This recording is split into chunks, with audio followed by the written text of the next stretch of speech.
monsieur, bonsoir. Merci de nous rejoindre à la une de ce journal.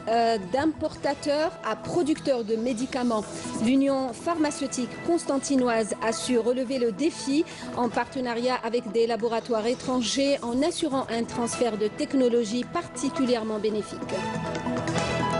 Coup de projecteur ce soir sur Sigma, l'entreprise qui fabrique des motocyclettes à Guelma. L'usine vit une grande crise depuis plusieurs années. L'Algérie a enregistré un déficit commercial de 4,84 milliards de dollars de janvier à juin, en baisse de 54,15% par rapport aux 6 premiers mois de l'année 2016. Handisport mondiaux d'athlétisme à Londres, l'Algérienne Nessima Saifi en or au lancer de poids. Il s'agit de sa deuxième médaille d'or et après son titre mondial au disque. Pour commencer ce journal, le président de la République, Abdelaziz Bouteflika, a adressé un message de félicitations à son homologue égyptien, Abdel Fattah al-Sisi, à l'occasion du 65e anniversaire de la révolution du 23 juillet. Dans ce message, le chef de l'État saisit cette occasion pour réaffirmer sa détermination à œuvrer avec lui à la promotion et au renforcement des relations fraternelles et de coopération qui unissent l'Algérie et l'Égypte dans différents domaines.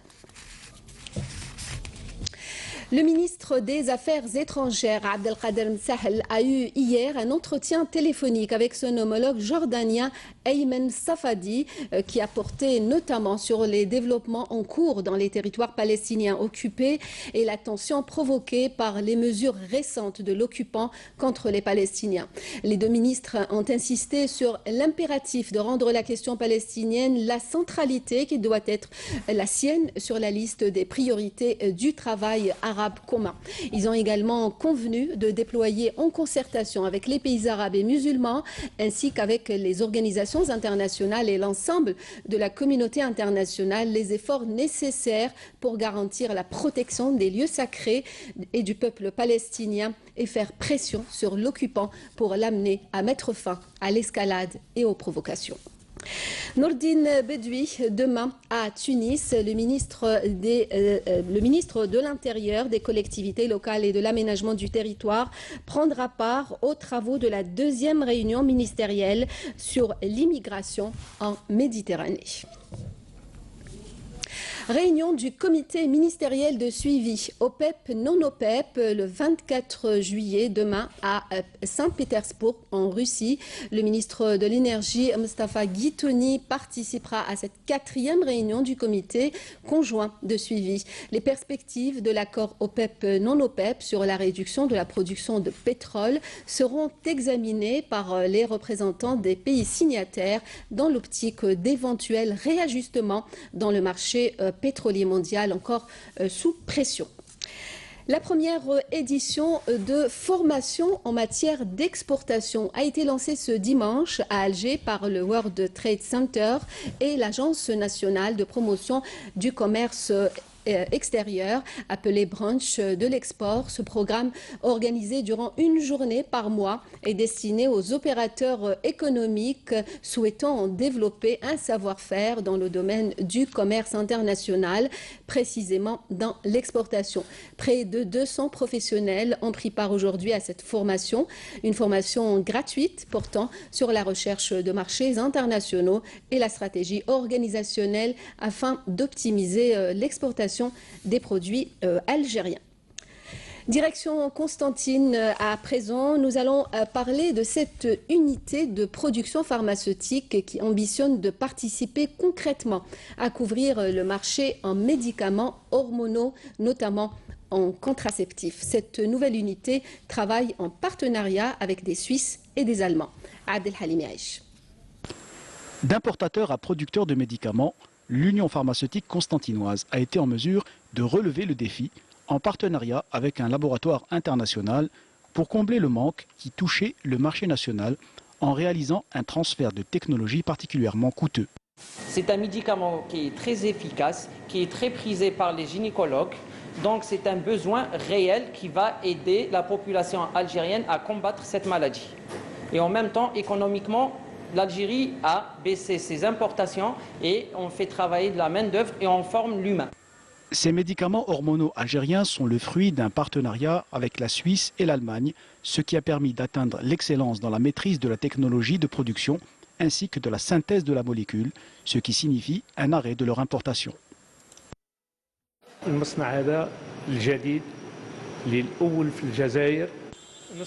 Dans cette toute nouvelle unité, nous produisons des hormones contraceptives.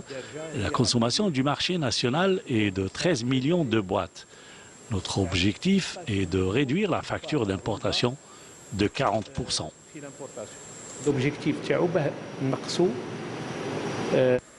Nous sommes ici pour partager notre expérience de 40 années dans le domaine de la production de médicaments hypotenseurs. Dans un avenir proche, il est prévu la production d'anticancéreux ainsi que de traitements spécifiques pour traiter les cellules atteintes. Des médicaments qui alimenteront les hôpitaux et permettront par là même de diminuer la facture d'importation. La CMG, il s'agit de la première moto 100% algérienne fabriquée à Guelma. Cette motocyclette a connu ses moments de gloire dans les années 70 avant que l'usine ne s'engouffre dans une grave crise. Une crise qui ne s'est malheureusement pas atténuée. Voyez ce reportage, il est signé Abdelmajid Bankassi. SICMA, ce sont plus de 45 années d'histoire d'industrie mécanique. L'histoire du cyclomoteur et du vélo algérien, plus connu sous l'appellation commerciale CMG, qui remonte au début de l'ère de l'industrialisation algérienne, soit les années 70. Nous sommes à l'intérieur de l'usine de Guelma, l'usine des motocycles qui faisait la fierté de l'Algérie, de l'industrie mécanique algérienne des années 70. Elle faisait travailler près de 1600 travailleurs. Aujourd'hui, ils ne sont que 110 et encore, demain n'est pas tout à fait sûr et les travailleurs sont décidés à relever un défi et concurrencer un marché déjà plein en produits d'importation de tout genre. La concurrence sûrement déloyale d'un côté et de l'autre le poids de l'endettement, et ce malgré une bouée de sauvetage lancée par les pouvoirs publics il y a de cela quelques années. L'usine n'est pas sortie de la crise et de l'impasse, elle arrive juste à assurer les salaires du personnel. Parce que même de la situation qu'on a héritée en 2012, avec le soutien financier dont on avait bénéficié, on a, à cette date, à cet exercice, on avait enregistré quand même, on est resté plutôt avec un actif net négatif de 920 millions de dinars. Qui revient toujours sur la face. C'est une entreprise nationale qu'on doit aider, qu'on doit sauver. C'est la seule entreprise nationale dans le bassin. Donc Guelma, elle n'a qu'une seule entreprise. SICMA, si SICMA part, c'est travailleurs, tout est fini ici. Tout est privé, il n'y a pas d'entreprise publique.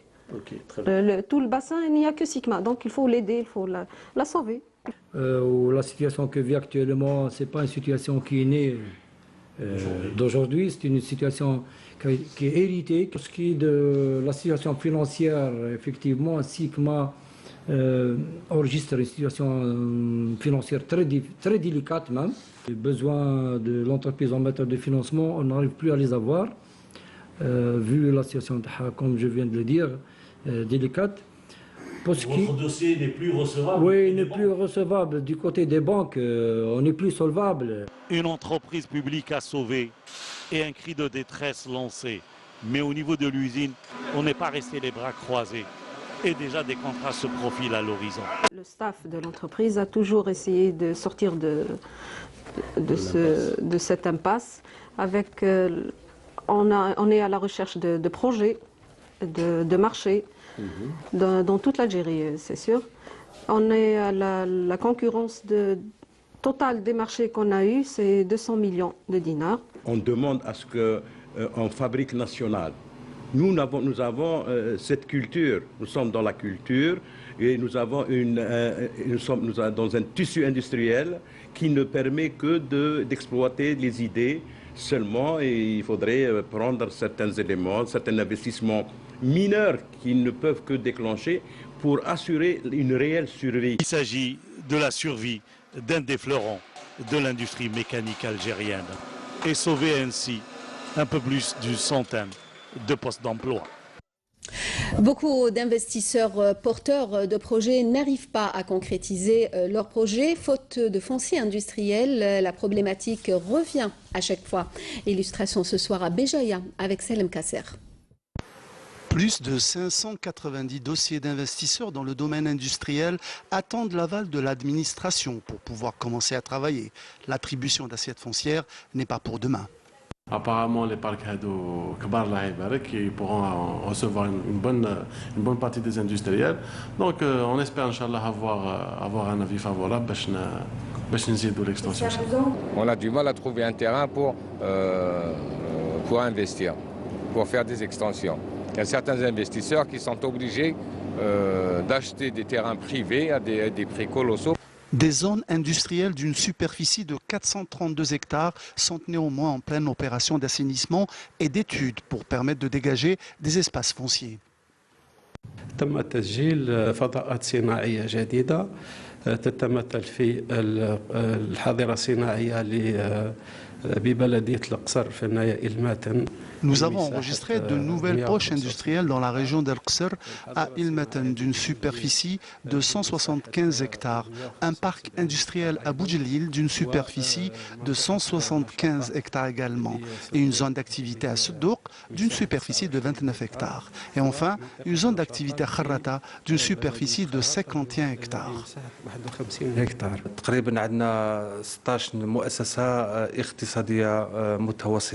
Nous avons environ 16 entreprises moyennes qui emploient plus de 63 000 agents.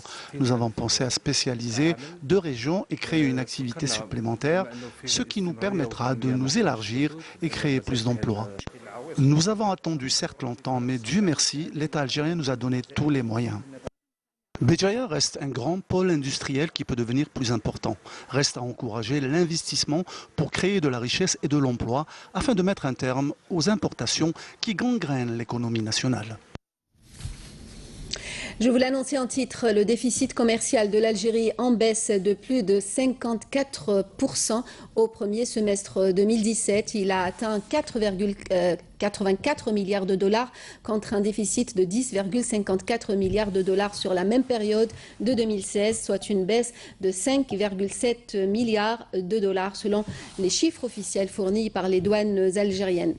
Les exportations ont nettement augmenté sur la première moitié de l'année 2017, plus 36,2% par rapport à la même période de 2016. Les importations se sont légèrement réduites, 3,8% pour la même par rapport à moins 3,8% par rapport à la même période.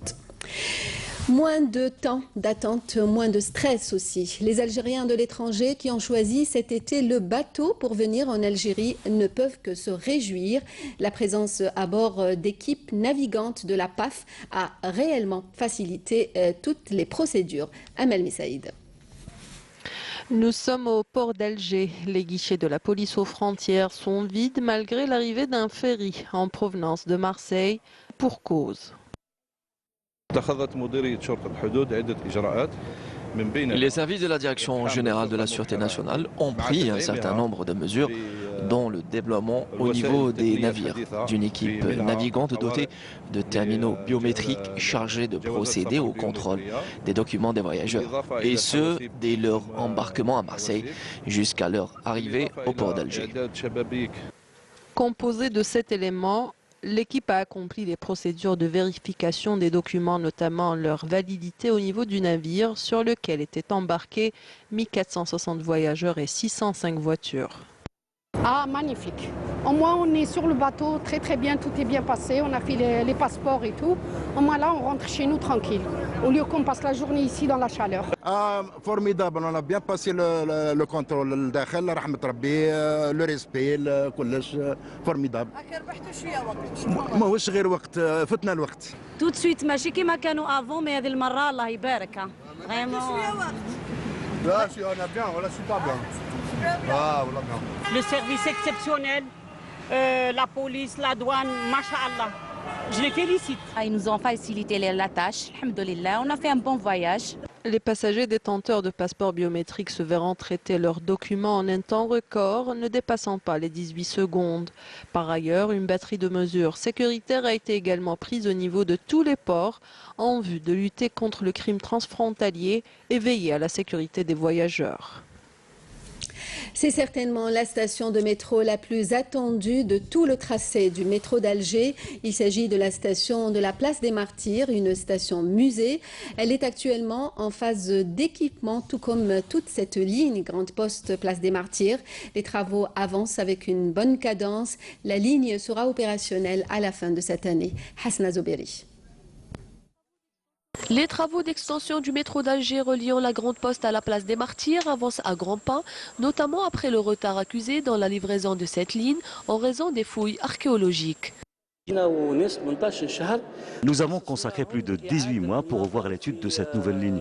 Comme vous le constatez, tous les équipements sont là.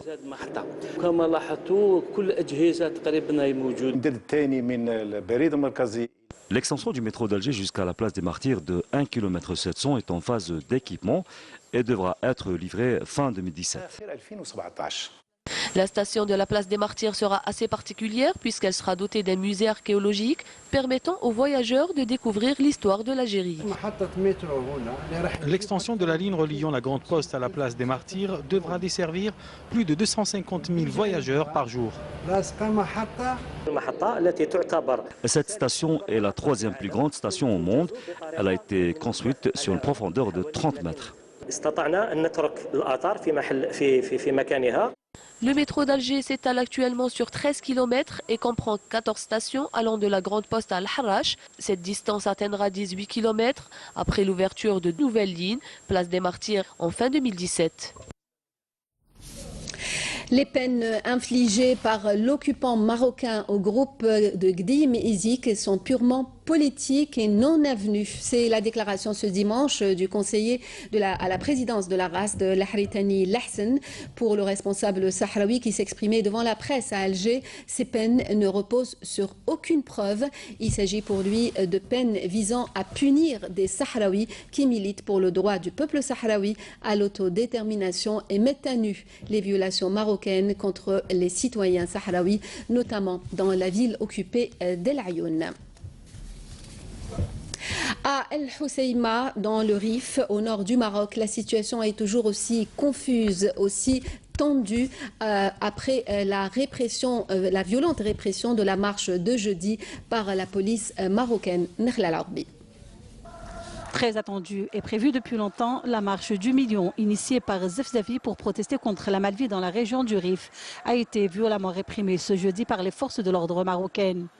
Malgré l'interdiction de manifester, des centaines de citoyens ont pu contourner les barrages dressés le long des routes menant à El Hoceima pour se rendre au lieu du rassemblement. Ceux qui ont réussi à rejoindre la Place des Martyrs ont crié « Vive le Rif, vive Zefzafi » avant d'être violemment dispersés par les forces de l'ordre.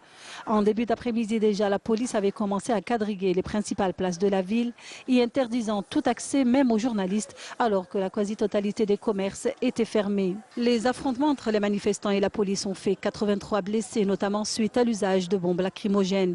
Il est également fait état de plusieurs arrestations. Les Rifins étaient venus réclamer la libération des leaders du Hirak et réclamer du travail, des hôpitaux et des transports.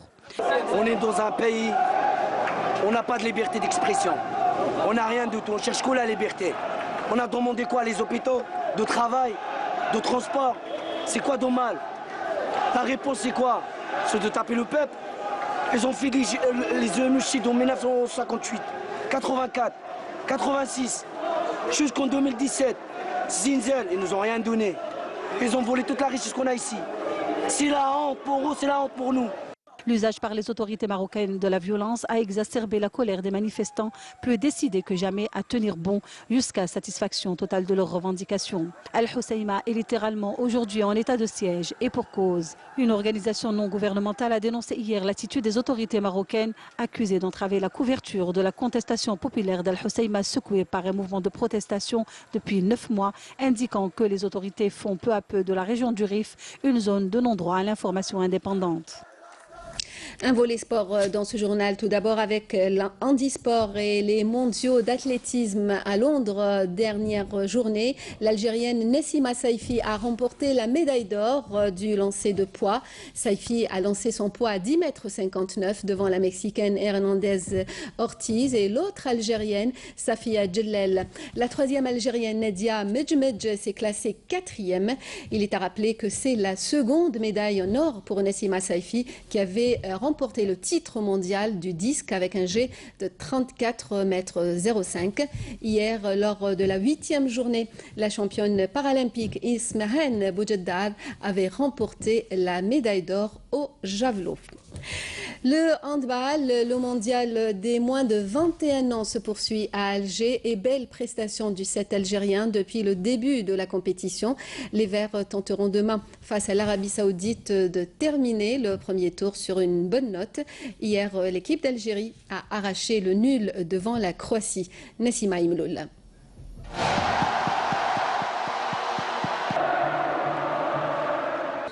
Héroïque, la sélection algérienne de handball des moins de 21 ans a tenu en échec l'ogre croate 24-24 hier soir. Le 7 national, versé dans le groupe D, a réagi de fort belle manière en donnant le tournier aux Croates jusqu'aux derniers instants de la partie pour arracher un match nul salutaire, assurant ainsi sa qualification au second tour. Les joueurs de l'entraîneur Rabah Gharbi, auteur auparavant d'une victoire face au Maroc 24-19, des nuls face à l'Argentine 25-25, avant de chuter face à l'Islande 25-22, seront appelés à confirmer leur forme actuelle lundi face à l'Arabie Saoudite pour le compte du dernier match du premier tour.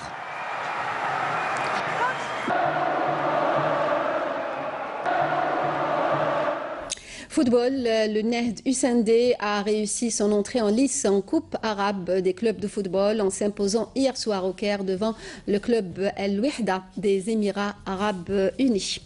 C'était là la dernière information de ce journal, le rappel des titres avant de nous quitter. D'importateur à producteur de médicaments, l'Union pharmaceutique constantinoise a su relever le défi en partenariat avec des laboratoires étrangers en assurant un transfert de technologie particulièrement bénéfique. Coup de projecteur ce soir donc sur Sigma, l'entreprise qui fabrique des motocyclettes à Guelma. L'usine vit une grave crise depuis plusieurs années. L'Algérie a enregistré un déficit commercial de 4,84 milliards de dollars de janvier à juin, en baisse de 54,15% par rapport aux 6 premiers mois de 2016. Handisport, les mondiaux d'athlétisme à Londres, l'Algérienne Nessima Saifi en or au lancer de poids. Il s'agit de sa deuxième médaille d'or après son titre mondial au disque. Merci de nous avoir suivis. Le prochain journal est à 20h, l'édition en arabe demain à midi. Fila Abraz, je vous retrouverai quant à moi à 19h. Passez une très bonne soirée.